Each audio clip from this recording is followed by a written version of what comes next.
మనలో ప్రతి ఒక్కరిలో మన మనసులో ఏదనుకుంటే అది సాధించే శక్తి ఉంటుంది. మన పొటెన్షియల్ మనమే ఆప్టిమల్గా యూటిలైజ్ చేసుకోము. మనకున్న శక్తి మీద మనకు చాలా తక్కువ అంచనాలు ఉంటాయి. దాంతోపాటు మనకున్న శక్తి మొత్తం మనం వాడుకోం అన్నమాట. యువత అనేక సందర్భాల్లో ఇతరులతో కంపేర్ చేసుకుని వాళ్ళలాగా మనం ఎందుకు అన్నిట్లో ముందుకెళ్ళలేకపోతున్నాం అని ఆలోచిస్తుంటారు. ఈనాటి యువతకి ఏమైంది? మీరు ఒకసారి గమనించండి.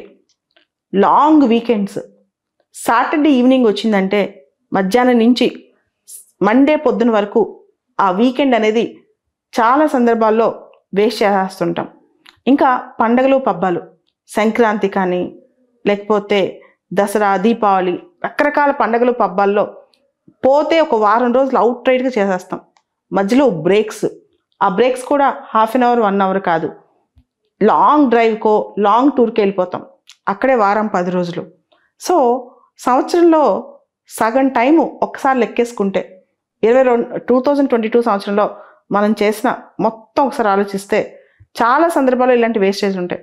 ఇవి కాకుండా సోషల్ మీడియా, అంతేకాదు ఫ్రెండ్స్, వాళ్ళ పెళ్ళిళ్ళు, వాళ్ళ వ్యవహారాలు, ఇవన్నిట్లో మన జీవితంలో ఈ ఇంపార్టెంట్ టైంలో సగం టైం ఖాళీ అయిపోతుంది, సగం టైం పూర్తిగా వేస్ట్ అయిపోతుంది అనమాట. ఇది ఫస్ట్ మనం తెలుసుకోవాలి.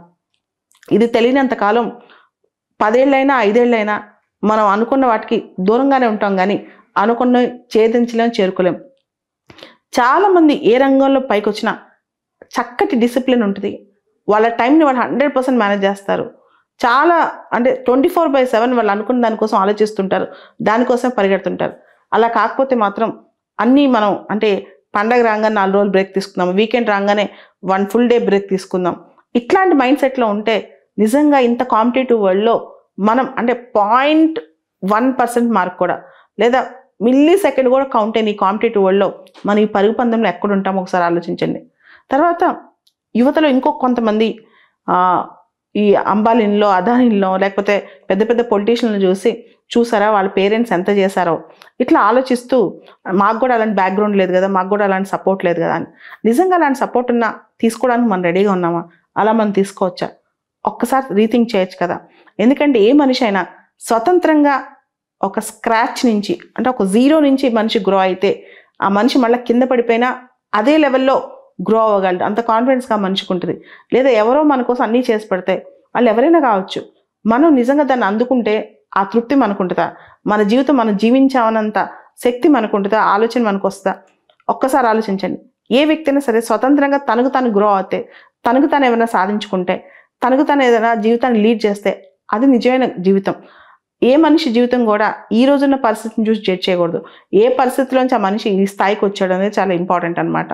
సో యువతలో ఇలాంటి లక్షణాలు అంటే మనం మొత్తం ఎంజాయ్మెంట్ అనే డెఫినేషన్లో ఆలోచిస్తూ మనకి ఎవరైనా చేసి పెడితే బాగుంటుంది కదా, మనం అన్నీ చేద్దాం అంటే మన టైంలో అన్ని వ్యాపకాలు చేద్దాం, కానీ మనం టాప్ లెవెల్లో ఉండాలి అన్నిట్లో.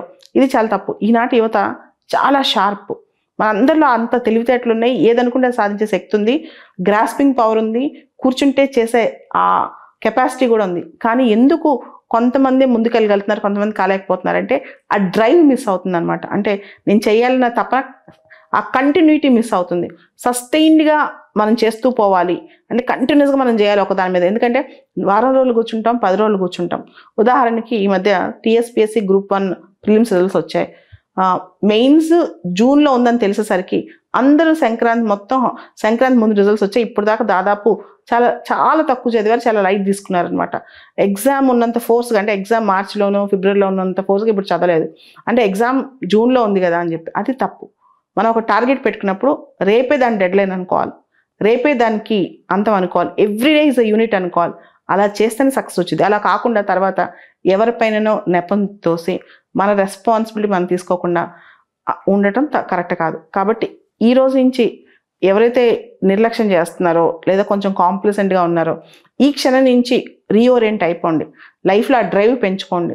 దాంతోనే మనం ముందుకెళ్తాం. ఆ ఫైర్ ఉంటేనే ఏ మనిషి అయినా పరిగెడుతూ ఉండగలదు అనమాట. కొంచెం ఎక్కడన్నా ఇబ్బంది అయినప్పుడు ఒక నిమిషం స్లో అవ్వచ్చు, అంతేగాని పూర్తిగా ఒక చోట రిలాక్స్ అయిపోతే మాత్రం మనల్ని మనం రీఇన్వోగ్రేట్ చేసుకోవడానికి, అంటే శక్తి పుంజుకోవడానికి కూడా టైం పడుతుంది అనమాట. కాబట్టి కీప్ ఆన్. రన్నింగ్ రేస్లో పడినప్పుడు no other way. If you start riding a dangerous tiger, you should ride it, otherwise you will be eaten away by the tiger. ఒక పెద్ద లక్ష్యం పెట్టినప్పుడు, ఒక డేంజరస్ టైగర్ నువ్వు రైడ్ చేస్తూ ఉన్నావు, నువ్వు దాన్ని స్లో అయ్యావనుకో ఏం చేస్తుంది, నేను మింగేస్తుంది కింద పడిపోయి. సో నేను కింద పడేసి అలానే అవుతుంది అనమాట. When you have a big task, keep doing it in అంటే చాలా స్ట్రాంగ్, చాలా స్విఫ్ట్ పేస్లో, ఫాస్ట్ పేస్లో దాన్ని వర్క్ చేసుకుంటే వెళ్ళాలి. లేకపోతే మాత్రం మన జీవితం ఖాళీ అయిపోద్ది.